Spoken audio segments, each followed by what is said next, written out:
here are some other tips and tricks for Google Drive so that you can start using your Google Drive, and maybe you want to use it for lesson planning, or maybe you just want to use it for your personal usage. Whatever the case may be, there are a lot of cool things that Google Drive can do, and I'm going to quickly show you those options.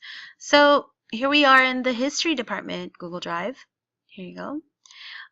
Just want to show you, if you right click in the window, you're able to access all the applications without having to navigate over to the new button, which I think is really cool. If you click on a folder, there are all these other options you can do as well. Remember, I mentioned color coding, so you can color code your folders, you can rename them, you can download it to your desktop, you can delete it. And each drive has a trash where all the items that you didn't want go there, and they stay there for a while. I think it's like email, where it stays for 30 days and then it deletes itself. Also, you can check out recent, and when you get to recent, it'll just access the files that you've opened recently. This is really helpful when your drive starts to get a little more filled up with items and you need to access stuff really quickly. If you were working on something and you forgot where you saved it, you can go to recent and it'll just show you which documents were opened recently. I'm going to go ahead and hit the new button, and I'm going to show you a new Google Doc. And by now I think you guys are a little more familiar about Google Docs. One option I haven't gone over yet is some of the templates that are available. So I went ahead and clicked that blue corner, and when I clicked the blue corner, it led me to some templates. So these are really helpful if you need something really quick and you can't think of it. They've got some business letters, some informal letters, some reports for students. That's really helpful for students if they're trying to format something, work proposals, and anything like that, resumes, anything that you feel that you might need. That's available to just start off really quickly, and all you need to do is edit the template. Click into the resume template, it loads for you, and then you can just add in all the information that you need to change. Another option is Google Sheets, which is their version of Excel, and again, it gives all the traditional offerings of Excel.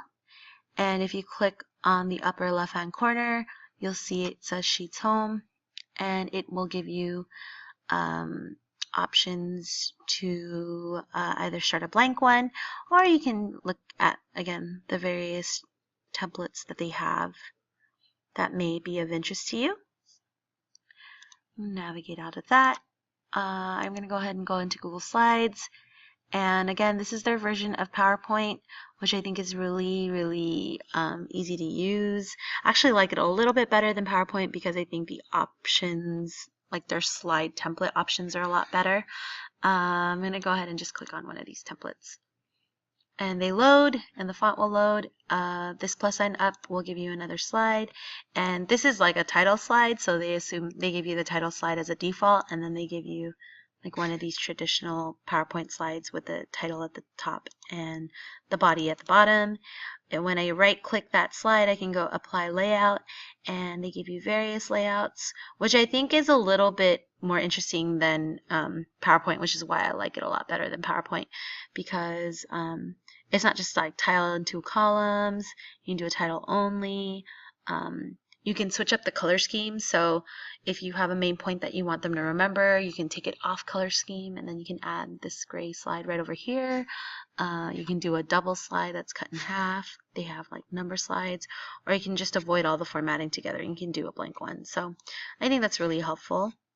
And finally, really quick, I wanted to show you our social science poll, which we made with Google Forms, which happens to be their I guess data collecting SurveyMonkey type of option. This is, I clicked on the social science survey that was in recents, but let me navigate back out, and I'm going to go to new, I'm going to go to more, and then I'm going to go to Google Forms. So this is a blank one, and when you start writing it out, you can put the title over here, and then you're going to give a question, and you have various options for this. Short answers, just a few sentences. Paragraph is, of course, a paragraph response. Multiple choice, checkbox, a drop-down list, linear scale, and multiple choice grid for math people. Date and time. You can add those options, and I can just write out my questions. If I want another question, I just click on this plus sign and it adds another question for me. I can add a title and description if I want to describe the question a little bit better for my students or whoever I'm giving the survey to. You can add images, you can add a video, and you can add a section. So maybe in the future you could possibly put your test on here and give them more examples, you know, kind of the way that they run the benchmark. If that's of interest to you, you can start doing that with Google Forms. I'm going to navigate back to our social science poll, and when you once you send out a poll or a form, you can click on responses, and we've had some kids taking the survey already, and here are some of the responses we got back. And you can see this question was explain why that word best describes a person well qualified to be president. I don't know why this is repeated, but you can kind of have all these responses ready for you. I'm going to scroll all the way to the bottom, and again, these are really great pie charts. 31.5% so far say that we should have required voting. Very interesting. 16.7% say the candidate with the most votes win.